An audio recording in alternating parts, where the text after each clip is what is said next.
Halo para pecinta catur Indonesia, kembali lagi Tarigan Catur Channel. Kali ini Tarigan Catur akan menampilkan partai yang berjudul kalah dari Wesley So, inikah blunder terburuk Magnus Carlsen? Oke, mengenai informasi pertandingan lebih detail, mari kita simak dalam layar berikut. Ya, pertandingan ini tersaji dalam babak final turnamen Champions Chess Tour Opera Euro Rapid 2021, tepatnya pada hari pertama dan di match yang keempat.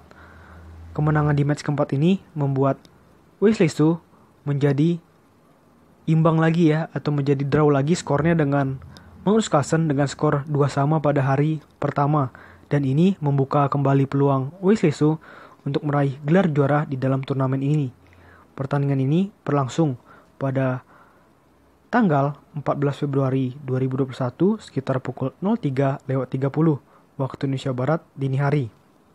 Pertandingan ini melibatkan pertarungan antara Grandmaster berperingkat 9 dunia asal Amerika Serikat, yaitu Wesley So menghadapi perlawanan Grandmaster nomor 1 dunia asal Norwegia, yaitu Magnus Carlsen. Tanpa berlama-lama, langsung saja kita masuk ke papan untuk melihat sengitnya pertarungan antara kedua pemain. Di sini, Wesley So menggunakan catur buah putih dengan rating VD 2770 menghadapi perlawanan Magnus Carlsen yang menggunakan catur buah hitam dengan rating VD 2862. Wesley So memulai permainan dengan pion E4 dan dijawab pion E5 oleh Magnus Carlsen, kuda F3 dan kuda C6, gajah C4 pembukaan Italia dan gajah C5 pembukaan Gioco Piano. Pion C3 kembali dalam pembukaan Italia namun dalam variasi klasik, dan kuda F6 mencoba mengancam pion putih yang lemah. Di sini ada dua balasan yang mungkin dilakukan oleh putih. Yang pertama tentu saja dengan pion D3 untuk melindungi pion putih petak pusat, atau balasan yang lebih kompleks dengan pion D4 yang bermaksud untuk mengajak pertukaran pion di petak pusat sekaligus dengan tempo mengancam gajah hitam. Ternyata yang dipilih oleh Wesley So adalah bermain kompleks ya, dengan pion D4. Maka jelas pion E pukul D4 dan tanpa memukul pion, putih melangkahkan pion menuju E5 dengan tempo ancam kuda. Di sini memang biasanya jawaban hitam kalau di turnamen level elit ya adalah dengan pion menuju D5, dan itulah yang dilakukan oleh seorang Magnus Carlsen. Apabila pion pukul kuda nantinya, maka ada pion pukul gajah. Kita lihat secara penguasaan di petak pusat jelas hitam lebih dominan, dan juga apabila pion pukul pion lagi, maka ada benteng menuju G8. Jelas serangan dari hitam semuanya akan tertuju ke pertahanan sep raja dari putih, dan pertahanan dari putih akan kacau. Maka dari itu jelas di sini yang dilakukan oleh Wesley So adalah dengan gajah melangkah ke B5, memberikan pin terhadap kuda hitam yang sedang melindungi rajanya. Kuda E4 menghindar dari ancaman pion putih, dan pion C pukul D4. Apabila gajah pukul pion, maka ada kuda pukul gajah, dan jelas hitam akan rugi secara perwira ya, karena kuda hitam tidak bisa memukul kuda putih karena sedang terkena pin oleh gajah. Oleh karena itu, gajah mundur ke B6 dan kuda C3 mengajak pertukaran dengan kuda hitam. Namun, jawaban hitam di sini adalah rokade pendek. Gajah E3 dan gajah G4 memberikan pin terhadap kuda putih yang sedang melindungi menterinya, sekaligus menguasai petak diagonal D1 hingga H5. Pion H3 ancam gajah hitam, dan gajah mundur ke H5 tetap mendominasi di petak diagonal tersebut ya. Menteri C2, jadi di sini apabila gajah pukul kuda, maka ada pion pukul gajah dengan tempo ancam kuda. Misalkan kuda pukul kuda, menteri pukul kuda, dan di sini jelas putih bisa memanfaatkan momentum ya dengan kosongnya lajur G untuk menyerang total ke pertahanan sep raja dari Magnus Carlsen. Oleh karena itu, di sini yang dilakukan oleh hitam atau Magnus Carlsen adalah dengan gajah mundur ke G6, menempatkan gajah hitam pada petak diagonal H7 hingga B1. Tujuannya jelas ya, memberikan ancaman secara tidak langsung terhadap menteri putih, sehingga menteri putih harus pindah ke petak B3 dan kuda E7. Rokade pendek oleh Wesley So dan pion C6 ancam gajah putih. Gajah mundur ke D3 sekaligus mengancam kuda hitam. Dan kuda F5. Menteri C2 memberikan tekanan lebih dalam lagi terhadap kuda hitam. Dan kuda pukul kuda di C3. Pion pukul kuda di C3. Kuda pukul gajah di E3. Dan pion pukul kuda di E3. Gajah pukul gajah di D3 dan menteri pukul gajah di petak D3. Pion F6 lagi-lagi mengajak pertukaran pion oleh Magnus Carlsen yang tidak diterima oleh Wesley So. Wesley So lebih memilih melangkahkan pion menuju C4, mengajak pertukaran pion di petak pusat. Gajah C7 memberikan ancaman lebih banyak ya, atau ancaman 2 kali terhadap pion putih di E5, sehingga pion C pukul D5 dan menteri pukul pion di D5. Pion E pukul F6 dan pion G pukul F6. Pion E4 dengan tempo ancam menteri hitam. Menteri mundur ke D7.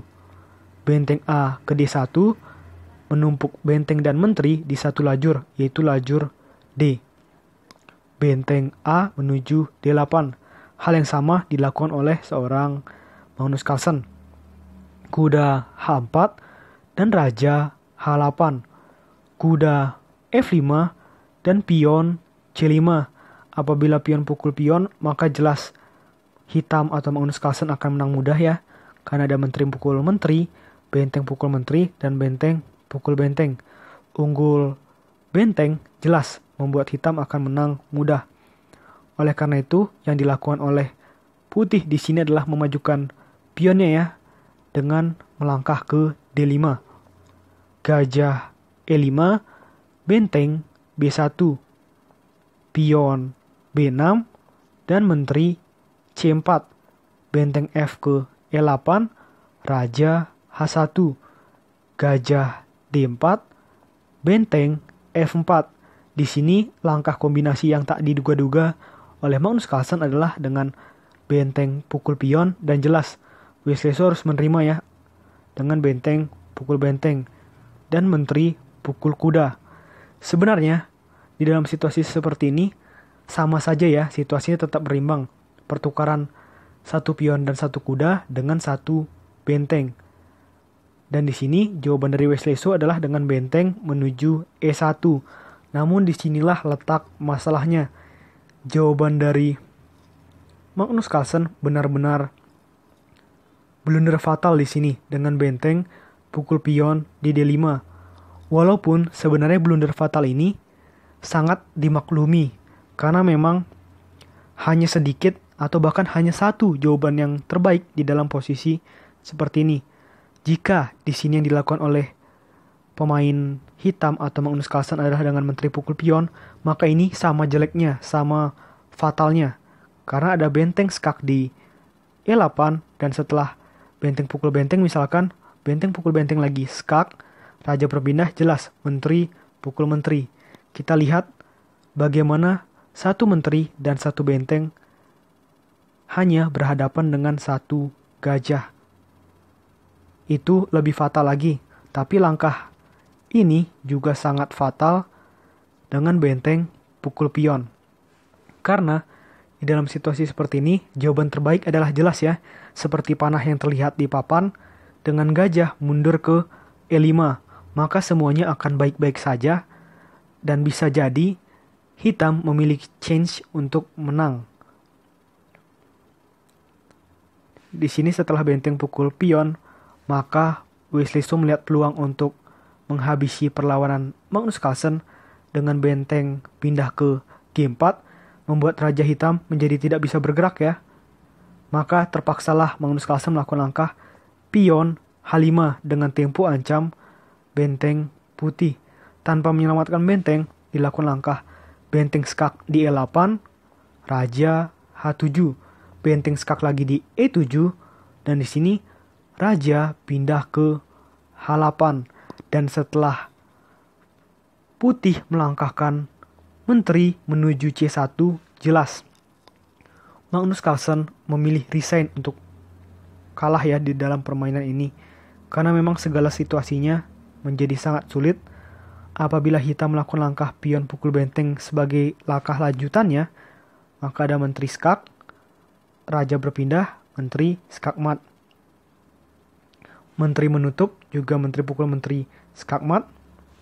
Dan apabila di sini jawabannya adalah dengan menteri mundur, maka jelas ya, benteng pukul menteri, skak, raja pukul benteng. Maka di sini jelas menteri dan benteng menghadapi benteng dan gajah. Jelas yang menang akan seorang Wesley Su.